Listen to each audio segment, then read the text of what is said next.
어, 다윗은 사울을 피해서 먼저 노브로 갔습니다. 그래서 노브에 있는 제사장 아히멜렉을 만났지요.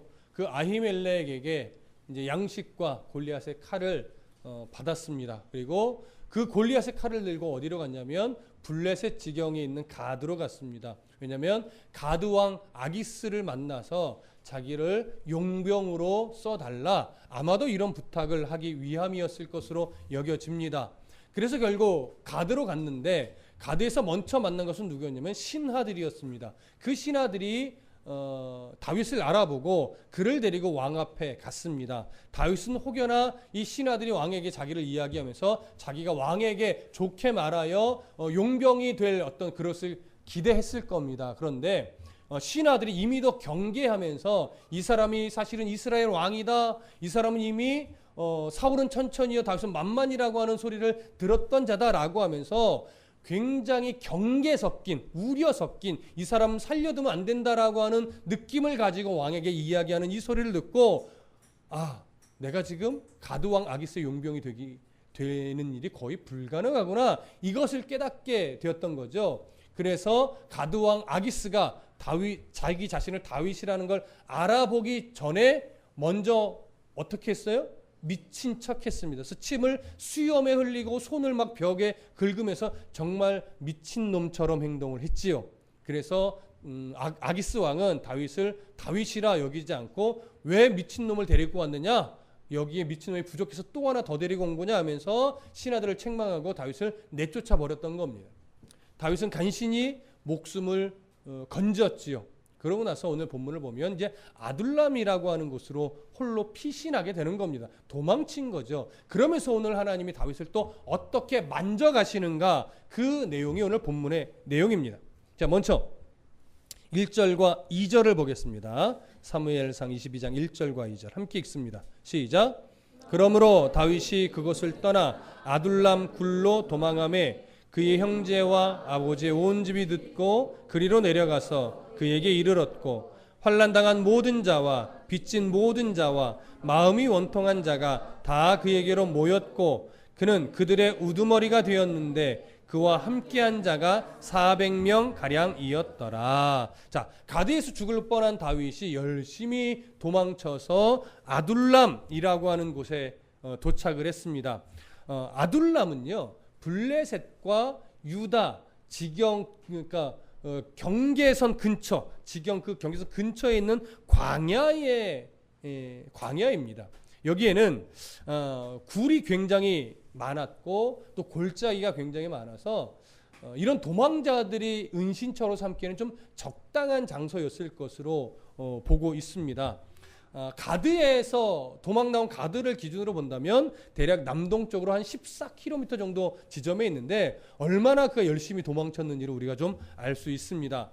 그런데 이 아둘람이라고 하는 것은 어떤 지역과 가까운 곳이냐면 다윗이 골리앗과 싸워서 승리했던 골짜기가 엘라 골짜기예요. 그 엘라 골짜기에서 그리 멀지 않은 곳입니다. 자, 여기로 도망쳤을 때 한동안 다윗은 여러 사람과 함께 있었을까요? 홀로 있었을까요? 한동안 홀로 있었을 겁니다. 그 굴의 도망자의 신세로 가장 비참하게 목숨을 부지하고 도망친 다윗이 그 아둘람이라는 곳, 어떤 동굴 안에 홀로 숨어서 뭐 했을까요? 단순히 자기 신세를 한탄만 했을까요? 아니요. 하나님 앞에 자기의 상황을 다 토로하고 하나님 앞에 때로는 원망하고 푸념도 했겠죠. 그러나 원망과 푸념을 하면서 결국 그의 시선이 누구에게 고정되게 돼요? 하나님께 고정되게 되는 거예요. 그러면서 그는 다시 하나님을 보게 되고 하나님을 생각하게 되고 하나님께 집중하게 됩니다. 그렇게 홀로 하나님 앞에 서서 집중하고 있었던 어느 때 오늘 성경을 보니까 먼저 누가 찾아옵니까? 형제들과 아버지와 아버지의 온 집이 다윗을 찾아와요. 다윗이 아둘람에 있다는 소식을 어떻게 접하고 다윗을 찾아오는데 다윗의 안부가 궁금해서 한번 얼굴 보려고 찾아온 것으로 여겨지지 않습니다. 고향을 버리고 이제 다윗과 함께하기 위해서 온 것 같아요. 그런데 다윗 불쌍하다, 함께하자, 이것은 아닌 것 같습니다. 왜 다윗을 찾아왔을까요? 다윗이 도망자의 신세가 되고 사울이 어떻게 하면 다윗을 찾아 죽일까 이러면서 전국에 방을 붙이고 스파이를 심고 추적을 하는 이 상황 속에 가족들을 가만두었을까요? 고통스럽게 했을 겁니다. 집요하게 찾아와서 또 감시도 했을 겁니다. 윽박지르기도 했을 겁니다. 누군가는 매를 맞았을 수도 있겠죠. 그렇게 여러 시간 고통의 세월을 보내다가 이렇게 살 수는 없다라고 여기고 다윗의 소식을 수소문했는데 지금 어디에 있다라고 하는 정보가 들어와요? 아둘람에 있다는 정보가 들어와요. 그래서 도저히 사울의 통치 밑에서는 살 수가 없다라고 판단하고 이 가족들은 고향을 버리고 다윗을 찾아온 것입니다. 지금 이스라엘의 분위기를 아시겠습니까? 그런데 형제와 아버지의 온 집이 고향을 버리고 다윗을 찾아오자 또 누가 찾아옵니까? 오늘 2절을 보니까 환난당한 모든 자, 빚진 모든 자, 마음이 원통한 모든 자, 이런 자들이 다 다윗에게로 모여드는데 오늘 본문을 보니까 대략 몇 명이에요? 400명.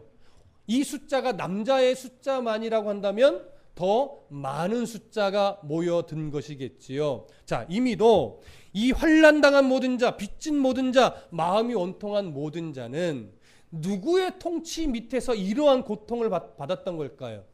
사울의 통치 밑에서. 그의 통치가 사실은 올바르지 않았던 것 같습니다. 그의 통치가 얼마나 백성들, 특히 소외된 자, 가난한 자들을 힘겹게 만들었는지 오늘 여기서 환난당한 자, 빚진 자, 고통받는 이 자들은 아마도 그 사회에서 상위 1%가 아니라 가장 밑바닥의 인생에서 고통받는 돌봄이 필요하고 도움이 필요하고 이런 사람들일 겁니다. 근데 그들이 행복한 세상이 아니라 그들이 더 고통스러운 세상이 되어버린 거예요. 사실 이미 누가 경고했던 겁니까? 사무엘이 사울을 세울 때 백성들에게 다시 한번 생각해라. 왕정 정치가 하나님의 뜻과 상관없이 시작되면 이러이러한 일이 벌어질 거야. 이미 경고했었는데 백성들은 상관없습니다. 왕만 세워진다면 문제없습니다. 이랬었지요. 그러나 결국 사울이 왕이 되고 그 왕정 정치가 진행이 되자 그 패단으로 말미암아 이런 자들이 생겨났고 결국 이들은 견디지 못하고 사울의 통치에서 도망쳐서 다윗에게로 모여든 겁니다. 자, 다윗은 이 무리들을 어떻게 했을까요? 또 내쳤을까요? 아니요. 결국 이들을 수용하고 그들의 지도자가 되어 주었습니다. 마치 무엇의 출발점처럼 보이나요? 언젠가 후일에 시작될 다윗 왕국의 출발점처럼 보입니다. 다윗이 뭔가를 잘하고 열심히 하고 열심히 왕으로서 왕이 되기 위해 준비해서 이런 사람들이 몰려든 건가요? 몰려들었는가요? 아니죠. 그는 하나님께 묻지 않고 어떻게 하면 자기가 살까 고민하고 가들어 갔다가 거기서 간신히 목숨만 부지하고 도망쳐 나와서 자기 생각과 판단으로 갔던 이 여정이 실패하고 여기에 쫓겨나듯 도망쳐 왔는데 하나님은 그런 다윗을 그냥 놔둔 것이 아니라 그 실패를 통하여 누구를 보게 해요? 하나님을 보게 해요. 그 실패를 통하여 하나님을 보게 만든 다음에 그에게 백성들을 붙여주면서 다윗 왕국의 그 출발점으로 삼는 훈련에 작은 모형으로서 다윗 왕국의 지도자가 되게 해서 거기서 하나님이 원하시는 왕이 무엇인지를 그가 점차 이 관계 속에서 깨닫게 만드시는 훈련의 과정으로 하나님은 삼으신 겁니다. 다윗의 실패는 곧 하나님의 훈련의 도구였다라고 하는 것 우리가 조금 더 깊이 생각해 볼 필요가 있습니다. 여러분, 사람은 누구나 다 실패합니다. 누구나 다 자기 판단, 자기 생각으로 가다가 실수하고 넘어집니다. 예수 믿으면 실패함이 없냐? 그렇지 않습니다. 하나님은 예수를 믿는 모든 사람들의 실수와 실패와 어리석음과 죄들을 도구로 사용하여 다시 하나님을 볼 수 있는 기회를 늘 주십니다. 가장 어리석은 사람이 누구이냐? 실패하는 사람이 어리석은 자가 아니라 실패를 통하여 하나님을 보지 못하는 사람. 실패를 통하여 하나님 보기를 거절하는 사람, 이런 사람이 가장 어리석은 사람입니다. 어떤 사람이 가장 지혜로운 사람일까요? 실패하지 않는 사람이 아니라 실패를 통하여 하나님을 붙들 줄 아는 사람, 실패를 통하여 하나님 앞에 엎드릴 줄 아는 사람. 성경은 그런 사람을 가장 지혜로운 사람이라고 그림을 그려내고 있습니다. 그래서 오늘 말씀 앞에 선 저와 여러분들, 하나님의 말씀이 진리라고 인정하면서 함께 예배하며 말씀을 전하고 듣는 우리 모두가 이 시간들을 통해서 하나님께 더 집중하고 하나님의 음성을 들으려고 더 애를 쓰고 하나님의 마음으로 내 심령을 채우려고 노력하고 있다면 저와 여러분들은 가장 지혜로운 삶을 살아가는 겁니다. 하나님이 그 걸음을 분명 선히 인도하실 것이기 때문에 그렇습니다. 그런 신뢰와 그런 굳건한 믿음이 우리 안에 더 깊이 자리 잡기를 소망합니다. 3절과 4절을 함께 읽겠습니다. 시작. 다윗이 거기서 모압 미스베로 가서 모압 왕에게 이르되 하나님이 나를 위하여 어떻게 하실지를 내가 알기까지 나의 부모가 나와서 당신들과 함께 있게 하기를 청하나이다 하고 부모를 인도하여 모압 왕 앞에 나아갔더니 그들은 다윗이 요새에 있을 동안에 모압 왕과 함께 있었더라. 자, 다윗을 찾아온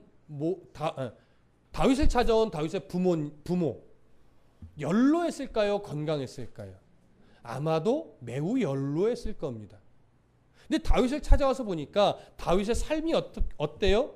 지금 현재 굴에서 참 힘겹게 살아야 돼요. 그리고 여기서 계속 살 수 있는 것이 아니라 계속 도망자처럼 이곳저곳 옮겨 다녀야 돼요. 그러니까 다윗의 생각에는 이 연로하신 부모님이 이 여정을 견뎌내기 어려울 것이다라고 판단했을 것으로 여겨집니다. 그래서 부모의 안위를 누구에게 지금 부탁을 합니까? 모압 왕에게 부탁을 하러 간 겁니다.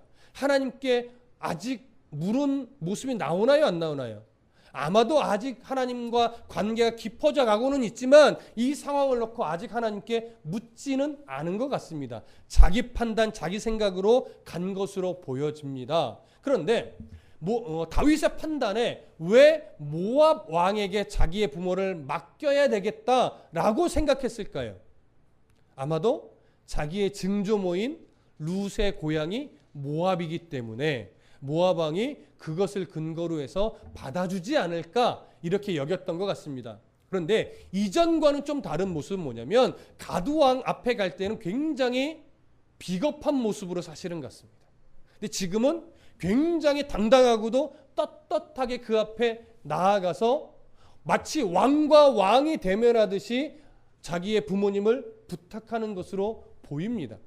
이 모습은 한면으로는 다윗이 많이 성숙한 모습이기도 합니다. 하나님이 작은 다윗의 왕국의 훈련을 위해서 400명을 붙여줬고 거기서 또 하나님을 집중했죠. 그러다 보니까 그도 당당한 모습으로 모압 왕을 만나서 지금 자기 부모를 부탁하는데 그런 면에서는 긍정적이지만 아직 하나님께 묻는 모습이 없었다라고 하는 측면에서는 조금은 부정적인 면도 있다라고 하는 건 우리가 함께 좀 보실 필요가 있습니다. 근데 모압 왕이 다윗의 이 요청을 수락한 것으로 보여집니까? 거절한 것으로 보여집니까?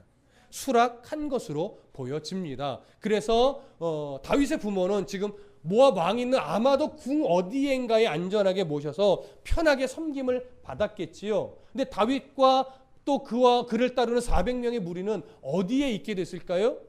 오늘 4절을 보니까 부모를 인도하여 모압 왕 앞에 나아갔더니 그들은 다윗이 요새에 있을 동안 모압 왕과 함께 있었더라 이렇게 되어 있습니다. 다윗은 자기를 따르는 400명의 무리와 어디에 있는 것으로 보이지만 요새에 있는 것으로 보여집니다. 그러면 이 요새는 어디냐? 아마도 모압과 유다 지파 지경의 그 국경선, 경계선 거기 근처 어디에 있는 요새로 보여집니다. 근데 그 요새가 유다 지파 지경 내에 근처에 있는 그러니까 유다 지파 지경 쪽에 있는 요새일까요? 모압 족속 그 지경 쪽에 있는 요새일까요? 모압 땅 지경 쪽에 있는 요새로 보여집니다. 그런데 왜 유다 땅 아둘람이라 이런 유다 땅으로 가지 않고 모압 지경에 있는 요새에 그 무리와 함께 있게 됐던 걸까요? 모압 왕이 바보가 아닌 이상 그냥 다윗의 부모를 맡아줄 리는 없습니다. 무엇인가 다윗과 조약을 체결했겠죠. 그 조약이 무슨 내용인지는 알 수 없습니다. 그런데 다윗이 지금 이 국경 부근에서 특히 모압 땅 안에 있는 국경 근처 요새에 있다라고 하는 것은, 그렇다면 네가 이 국경에서 이스라엘이 넘어오지 않도록, 공격하지 않도록 지켜주고 너 또한 우리를 공격하지 말라고 하는 어떤 그런 류의 평화 조약을 체결하지 않았을까.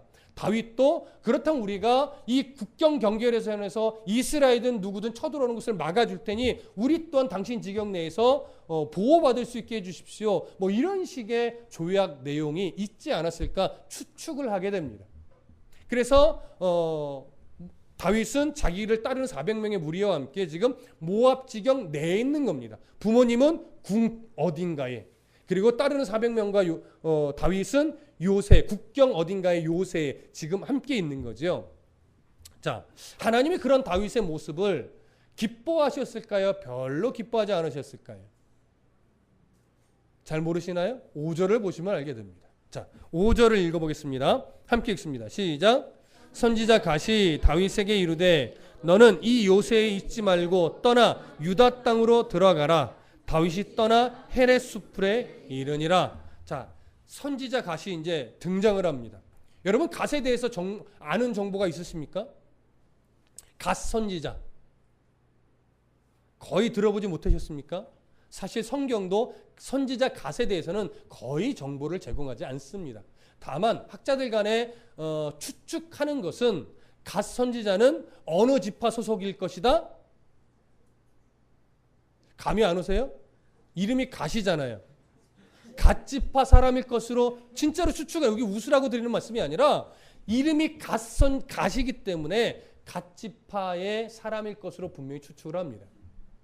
그리고 나서 이 갓 선지자는 아마도 사무엘 선지자를 통해서 배우는 선지학교 출신일 것으로 여겨지고, 지금 갓 선지자가 다윗에게 온 것은 사무엘 선지자를 통해서 하나님의 뜻을 전달받아서 빨리 가서 하나님의 뜻을 다윗에게 전하라 라고 하는 명령을 받고 갓 선지자가 와서 하나님의 뜻을 지금 전해주는 것으로 보여져요. 그리고 후일에는 이 갓 선지자가 다윗과 함께하면서 선지자로서의 역할을 감당해주는 그런 위치에까지 서게 되는 것으로 우리가 보게 됩니다. 자, 그러면 갓 선지자가 와서 다윗에게 해주는 말이 뭐냐? 5절 중간에 이렇게 돼 있죠. 너는 이 요새에 있지 말고 떠나 유다 땅으로 들어가라. 다윗이 떠나 헤렛 수풀에 이르니라. 자, 이 요새에 있지 말고 어디로 들어가래요? 유다 땅으로 들어가래. 그래서 이 요새가 유다 땅에 있는 요새가 아니라 모압 땅에 있는 요새로 보는 중요한 근거가 바로 이것입니다. 그럼 잘 보십시오. 하나님이 분명히 이스라엘의 왕이 되어야 될 다윗인데, 그런 다윗이 이스라엘 땅 안에 있지 않고 이방 땅에 있는 것을 기뻐하신 것 같아요? 기뻐하지 않으신 것 같아요? 기뻐하지 않으신 겁니다. 그래서 굳이 조금 안전하게 살겠다고 부모를 부탁하고 자기를 따르는 400명과 함께 모압 땅 안으로 들어간 다윗을 하나님이 갓 선지자를 보내요. 어거지로 어디로 다시 들여보내요? 유다 땅으로 들여보내는 거예요. 누구 통치 영역 안으로 들여보내는 거예요? 사울의 통치 영역 안으로 들여보내는 거예요. 왜 그렇습니까? 하나님은요, 지금 당장 다윗을 왕으로 세울 능력이 없어서 안 세우시는 게 아닙니다. 다윗을 지금도 얼마든지 사울을 폐위시켜 쫓겨내고 왕으로 세우려면 세울 수 있지만, 하나님의 뜻에 순종할 줄 알고 하나님이 어떤 왕이 되기를 원하시는지를 알며 이런 것들에 대한 충분히 훈련을 시키고 나서 왕으로 세우기를 원하는 거예요. 그럼 그 훈련을 이방 땅에 가서 받아야 돼요? 이스라엘 지경 안에서 받아야 돼요? 이스라엘 지경 안에서 받으라는 거예요. 사울 왕의 이 칼을 피해 도망자의 신세라 할지라도 그 도망자의 삶을 살아내면서 왕으로 훈련받으라는 거예요. 죽음의 위기를 거듭 넘어선다 할지라도 그 죽음의 위기를 넘어서는 과정 속에서 하나님의 세우실 왕으로서의 훈련을 받아내라는 거죠. 여러분, 하나님이 자기 백성을 세워갈 때는요, 훈련의 과정이 없이 세우지는 않습니다. 정도의 차이는 있을 수 있지만 모든 하나님의 백성들은 다 크고 작은 훈련을 받게 되어 있는데 우리는 자꾸 그 훈련이 싫어서 피하고 넘어가려고 하고 기도할 때 어떻게 하면 하나님 그 훈련의 과정 없이 그냥 편하게 잘 살까에 우리는 초점을 맞추기도 하지요. 여러분, 내가 어리석어서 받는 고난은 그거는 어쩔 수 없잖아요. 그렇죠? 그런데 하나님이 우리를 연단하기 위해서 주는 고난은 피할 수 있을까요? 없을까요? 그거는 받아야만 하는 겁니다. 잘 받아내야만 하는 겁니다. 받을 때는 힘겹지만 받아내고 나면 그 속에서 하나님이 나를 단단하게 만들어서 하나님이 쓰시기에 귀한 백성으로 세워져 있는 나를 발견하게 되는 것이죠. 그 과정에 싫다고 피하고 도망가서는 절대 하나님이 원하시는 자의 모습으로 연단될 수가 없는 겁니다. 하나님은 다윗이 그래서 자꾸 이방 땅으로 자기 생각으로 자기 판단으로 이방 땅으로 가는 것을 하나님이 기뻐하지 않았습니다. 그래서 결국 계속 가면 불러드리고 가면 불러드리는 거예요. 지금도 다윗을 다시 이방 땅에 있던 다윗을 유다 지경내로 불러들였고 다윗은 놀라운 것은 순종하여 헬의 숲을 아마도 헬의 숲은 그냥 그 말 그대로 숲을 어딘가로 들어갔다는 것은 아니고 어느 지명 이름일 것으로 봅니다. 헬의 숲이라고 불려지는 그 땅으로 순종하여 오게 되지요. 한편으로는 이 순종은요 단순한 순종은 아닙니다. 목숨을 건 순종이라고도 말할 수 있죠. 왜냐하면 헬의 숲에 왔다는 소식이 사울의 귀에 들어가면 분명 군사를 동원하여 다윗을 찾으러 올 것이 분명하기 때문에 그렇습니다. 자, 그러면 헬의 숲에 다윗이 결국 순종에 들어왔고 이제 사울에게로 시선을 좀 돌려보시죠. 6절부터 8절까지 함께 읽겠습니다. 함께 읽습니다. 시작. 사울이 다윗과 그와 함께 있는 사람들이 나타났다함을 들으니라. 그때에 사울이 기브와 높은 곳에서 손에 단창을 들고 에셀나무 아래 앉았고 모든 신하들은 그의 곁에 섰더니 사울이 곁에 선 신하들에게 이르되 너희 베냐민 사람들아 들으라. 이새의 아들이 너희에게 각기 밭과 포도원을 주며 너희를 천부장 백부장을 삼겠느냐. 너희가 다 공모하여 나를 대적하며 내 아들이 이새의 아들과 맹약하였으되 내게 고발하는 자가 하나도 없고 나를 위하여 슬퍼하거나 내 아들이 내 신하를 선동하여 오늘이라도 매복하였다가 나를 치려하는 것을 네게 알리는 자가 하나도 없도다 하니. 자, 다윗이 헬의 숲에 들어왔다는 정보가 사울의 귀에 들어왔습니다. 사울은 당장 군사를 동하여 헬의 숲으로 갈 것 같았지만 지금 당장 군사를 동원하여 가지 않고 먼저 누구를 소집합니까? 신하들을 소집합니다. 근데 신하들을 소집했는데 7절에 보면 그 신하들에게 이렇게 불러요. 사울이 곁에 선 신하들에게 이르되 너희 베냐민 사람들아 이렇게 불러요. 자, 사울이 어느 지파 사람입니까? 베냐민 지파 사람입니다. 근데 지금 모인 신하들을 너희 베냐민 사람들아 이렇게 불러요. 그럼 이제 한번 생각해 볼 게 있습니다. 사울의 신하는 다 베냐민 지파 사람만 세웠을까요? 그렇지는 않았을 거예요. 그런데 비율적으로 보면 베냐민 지파 사람이 훨씬 더 많았을까요? 그렇죠. 훨씬 더 많았을 겁니다. 그건 분명히 정당한 게 아니라 자기 지파를 사람을 신하로 써서 자기의 기득권을 더 견고하게 하고자 하는 다윗의 인간적인 판단이 들어간 것이었을 겁니다. 그런데 지금 그런 와중에 다윗을 잡기 위한 이 회의를 위해서 여러 신하들 중에 사실은 누구만 불렀을까요? 베냐민 지파 사람인 신하들만 여기에 불러 모은 것으로 여겨지는 겁니다. 그러니까 유다 지파에 속한 신하들이나 다른 지파에 속한 신하들은 부르지 않은 것으로 우리가 여겨지는 거예요. 그런데 문제는 뭐냐면 사울이 자기 동족 지파의 신하들에게도 좀 불만이 있는 거예요. 왜 불만이 있었을까요? 이들도 다윗을 잡는 일에 뭔가 적극적이지 않았던 거죠. 왜 적극적이지 않았을까요? 지파를 막론하고 모든 신하들, 모든 백성들 사실 누구를 좋아했었어요? 다윗을 다 좋아했었어요. 사울을 좋아하지 않았어요. 사울이 별로 인정받지 못했습니다. 다윗은 가는 곳곳마다 전쟁에서 공로를 세우고 그의 덕스러움이나 인격의 이 모든 것이 정말 탁월했기 때문에 어느 누구 하나 싫어하는 자가 없었습니다. 오직 누구만 싫어했어요? 사울만 싫어했어요. 하다못해 사울의 아들 요나단도 다윗을 생명처럼 사랑했잖아요. 그것을 신하들이 모를 리 없습니다. 그러다 보니까 베냐민 지파의 신하들도 다윗을 잡는 일에 그리 최선을 다하지 않았던 것 같습니다. 그게 이제 사울에게 불만으로 이렇게 쌓여 있는데 그동안 어디에 있는지 모르다가 이제 사울이 헤레스풀에 왔다라고 하는 이 소식을 듣자 다윗을 어떻게든지 잡아야 되겠다라는 마음으로 베냐민 지파의 사람인 신하들만 불러 모은 다음에 그들의 마음을 이제 붙잡아야 되잖아요. 그래서 뭐라고 말하냐면, 야, 다윗이 왕이 되면 니들에게 이런 자리, 이런 특권 너희들에게 줄 것 같으냐? 이 얘기를 하는 거예요.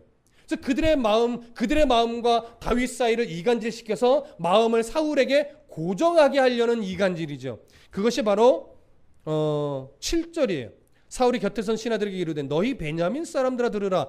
이새의 아들이 너희에게 각기 밭과 포도원을 주며 너희를 천부장 백부장을 삼겠느냐? 이런 직책을 줄 것 같으냐? 이런 얘기죠.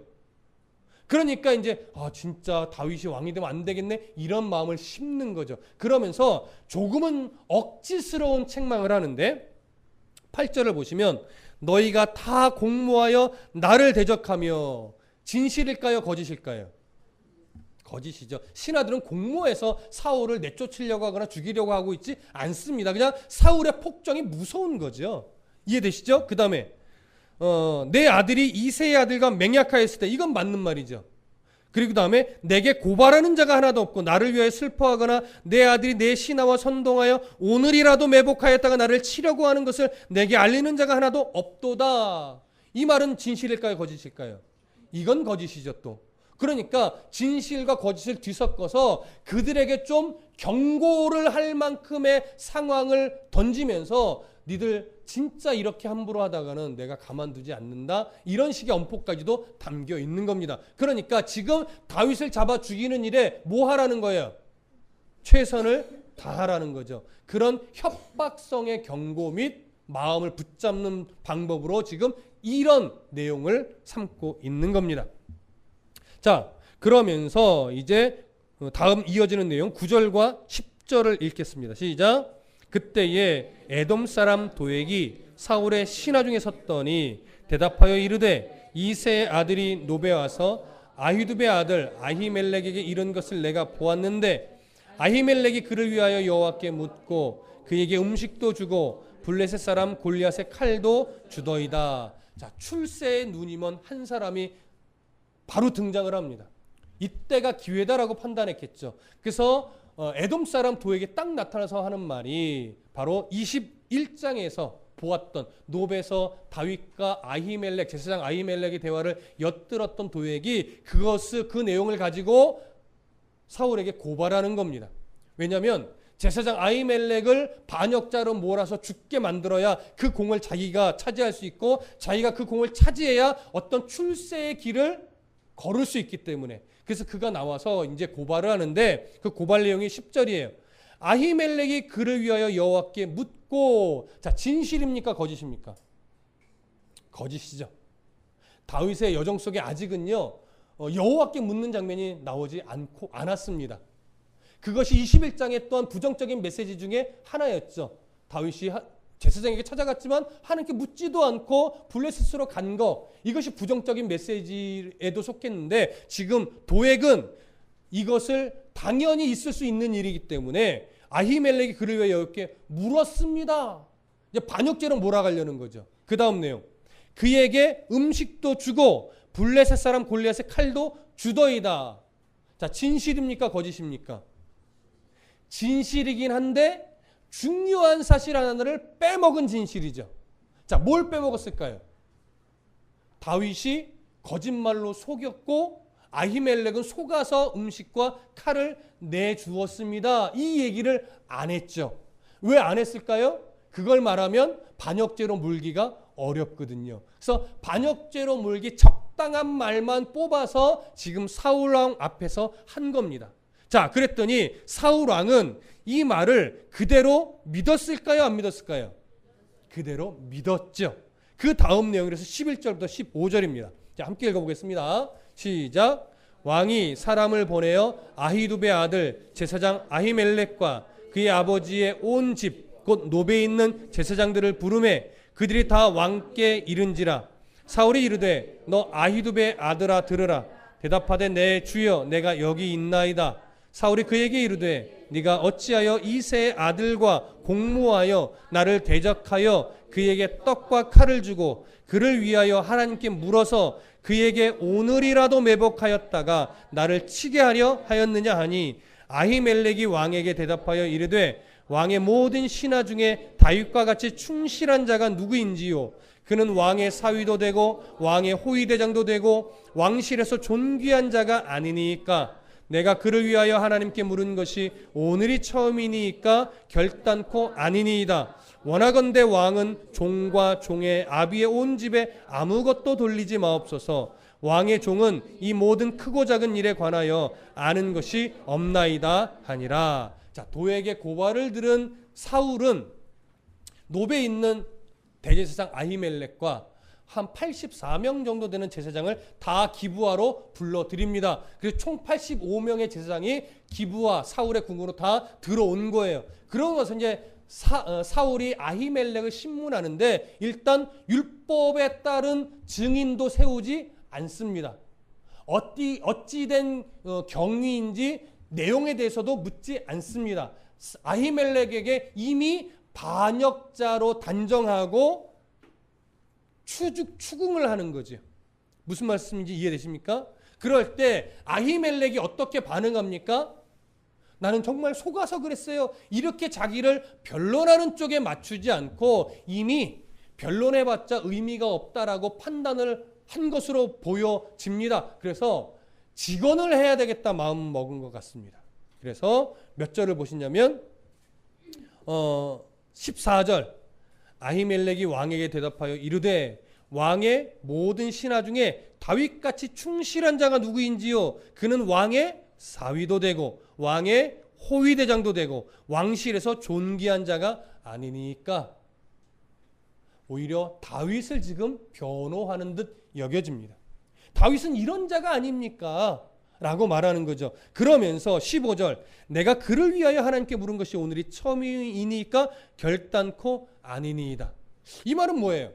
이전에도 다윗을 위해서 늘 기도해 왔는데 왜 지금 기도한 것이 문제가 됩니까? 이런 뉘앙스가 되죠. 그런데 한글 번역은 이렇습니다. 이렇게 이해를 해도 문제는 안 됩니다. 그런데 김구원 교수라고 하는 교수는 이 부분을 오역으로 좀 보고 있습니다. 번역이 좀 잘못됐다 이렇게 문맥상 틀리다 이거예요. 흐름에 따라서. 왜냐하면 지금 좀 전까지 다윗이 제사장과 함께해서 하나님께 뜻을 물은 적이 있어요 없어요? 아직까지는 그런 내용이 한 번도 안 나온단 말이에요. 그래서 문맥 안에서 이 부분을 번역하면 이렇게 돼야 될 것이 아니라 내가 다윗을 위해서 한 번도 하나님께 여쭌 적이 없었습니다. 그런데 어찌 하지 않았던 일을 지금에 와서 하겠습니까? 이렇게 번역을 해야 된다라고 보는데 사실 이 지금까지의 문맥 안에서 한 번도 하나님께 물은 적이 없다라고 하는 문맥으로 본다면 김건 교수의 번역도 맞다라고 여겨집니다. 그러나 한글 개역 성경의 번역으로 보든 김건 교수의 번역으로 보든 이 상황을 이해하는 데는 크게 문제는 없을 것 같습니다. 중요한 건 뭐예요? 다윗은 아직 하나님께 자기의 상황을 놓고 물은 적이 없다라고 하는 것, 이 부분만 좀 이해하시면 좋을 것 같습니다. 그리고 나서 그렇게 다윗을 계속 변호하는 중에 사실도 말하는 거예요. 사실도 나는 하나님께 다윗을 향해서 물은 적이 없습니다. 아니면 지금까지도 기도해왔는데 이번에 기도한 게 뭐가 문제입니까? 이렇게 보셔도 무방하다고 말씀드렸습니다. 그러고 나서 원하건대 왕은 종과 종의 아비의 온 집에 아무것도 돌리지 마옵소서. 왕의 종은 이 모든 크고 작은 일에 관하여는 아는 것이 없나이다. 정치적으로는 뭐가 옳고 그른지 우리는 잘 모릅니다. 그러니 이 일을 가지고 정치적으로 나에게 뭔가를 뒤집어 씌워서 우리 집안 대대에 정말로 뭐 어떤 일을 행하지 마십시오. 이렇게 말하는 것으로 우리가 이해하면 좋을 것 같습니다. 자, 그러한 아히멜렉의 말에 이제 사울이 어떻게 반응하는가?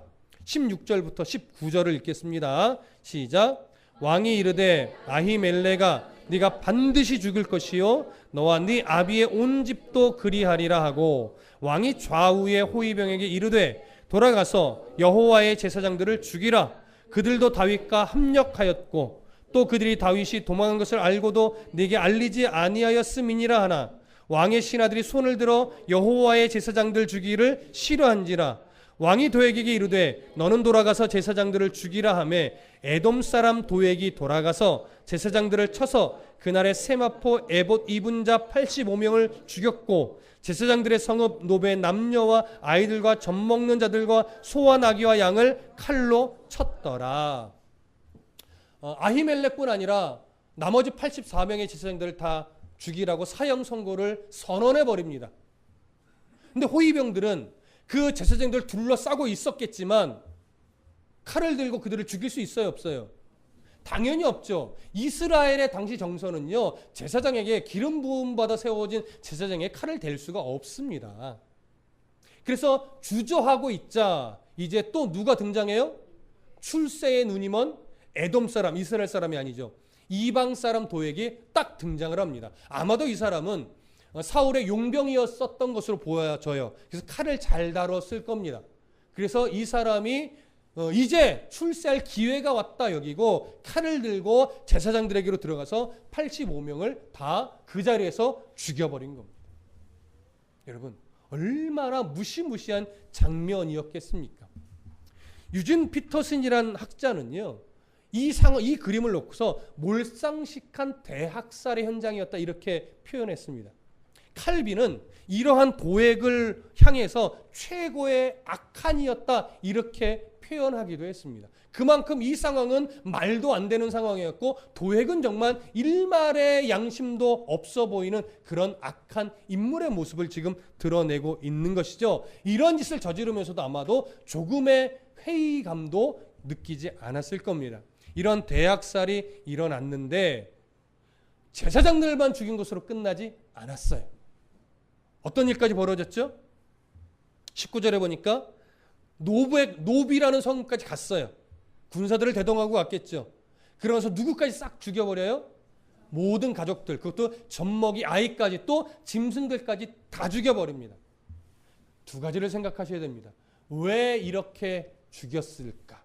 왜 노베까지 가서 모든 가족들, 젖먹이 아이까지 왜 싸그리 다 죽여버렸을까? 첫 번째는 이겁니다. 본보기를 삼는 거죠. 누구든 다윗을 돕는 자가 있다면 제사장의 가족까지도 남겨두지 않는다. 다 죽여버린다. 그러니 절대 다윗을 도우려고 하는 마음을 갖지 말아라. 이런 무시무시한 이스라엘을 향한 경고가 여기 담겨 있는 겁니다. 근데 이 경고가 다음 주에 살펴보게 될 23장으로 넘어가면요, 백성들이 정말 이것 때문에 두려워했구나라고 하는 것을 발견하게 될 겁니다. 그래서 경고성이 하나 있고 또 하나는 뭘까요? 복수의 씨앗을 남겨두지 않는 겁니다. 그래서 이런 무시무시한 대학살의 현장이 기브와 궁에서 제사장들만 죽인 것으로 끝나지 않고 노베까지 가서 모든 가족들과 짐승까지 죽이는 이런 말도 안 되는 이 사륙이 진행이 된 겁니다. 이런 모습을 여러분 우리는 안타깝게도 살펴보고 있는 중에 있습니다. 20절부터 23절을 함께 읽겠습니다. 시작. 아히두베의 아들 아히멜렉의 아들 중 하나가 피하였으니 그의 이름은 아비아달이라. 그가 도망하여 다윗에게로 가서 사울이 여호와의 제사장들 죽인 일을 다윗에게 알림해 다윗이 아비아달에게 이르되 그날에 에돔 사람 도액이 거기 있기로 그가 반드시 사울에게 말할 줄을 내가 알았노라. 네 아버지의 집의 모든 사람 죽은 것이 나의 탓이로다. 두려워하지 말고 내게 있으라. 내 생명을 찾는 자가 네 생명도 찾는 자니 네가 나와 함께 있으면 안전하리라 하니라. 하나님의 은혜로 하나님이 한 사람을 살려냅니다. 그게 누구냐면 아히멜렉의 아들 아비아달입니다. 23장을 참고해 보면 아비아달은 다윗에게 도망칠 때 그냥 오지 않고 에봇을 손에 들고 다윗을 찾아간 것으로 기록하고 있습니다. 그렇게 아비아달이 다윗을 찾아 도망친 이후에 다윗에게 있었던 일을 다 알립니다. 그때 다윗이 뭐라고 고백합니까? 이런 일이 벌어진 것은 내 탓이다, 내 잘못이다라고 하는 거죠. 그때 도액이 엿듣고 있는 걸 알면서도 내가 거짓말로 이렇게 해서 받아가면 제사장들은 건드리지 않겠지라고 생각한 것이 실수였다, 이런 고백이죠. 그래서 결국 내가 잘못해서 제사장들을 다 죽인 거다. 너만은 그럴 수 없으니 이제 나와 함께 있자. 내가 너를 보호할 것이다. 이렇게 이야기를 합니다. 실제로 훗날 다윗 왕국 시대에 이 아비아달이 다윗 왕국의 대제사장의 역할을 감당을 하게 됩니다. 자, 이 장면에서 우리가 이제 마지막으로 정리할 것이 뭐냐면 다윗의 여정입니다. 자, 도망자로서 출발했던 다윗의 여정, 노베 가서 제사장들에게 피해 없게 하려고 속임수를 써서 칼을 받아왔던 다윗의 판단, 그리고 그 칼을 가지고 가면 아기스의 용병이 될 수 있겠지라고 판단하고 가드로 갔었던 상황, 거기서 목숨을 건져서 아둘람으로 갔다가 모압으로 갔다가 하나님이 다시 그를 유다 지경린 헤레스풀로 불러들인 이 여정, 이 모든 여정에서 다윗은 하나님께 물은 적이 없고 하나님께 묻지 않고 뜻을 따라가지 않은 다윗의 발걸음은 하나같이 다 성공했습니까? 실패했습니까? 실패했습니다. 다윗의 여정은 다 실패의 여정이었습니다. 그런데 실패했지만 하나님 그 실패를 손가락질하고 비난하고 정죄하는 것으로 쓴 것이 아니라 다윗을 뭐 하는 도구로 썼어요? 훈련해내는 도구로 쓰면서 오히려 다윗의 생각은 실패했지만 그 실패 여정 속에 하나님이 하나 둘씩 무엇인가를 갖춰가는데 끝내 어느 지경 내에 두어요? 이스라엘 지경 내에 둬요. 다윗을, 위치를. 그 다음에 그에게 누구를 보내줘요? 작은 왕국을 이룰 수 있는 400여 명의 무리를 보내줘요.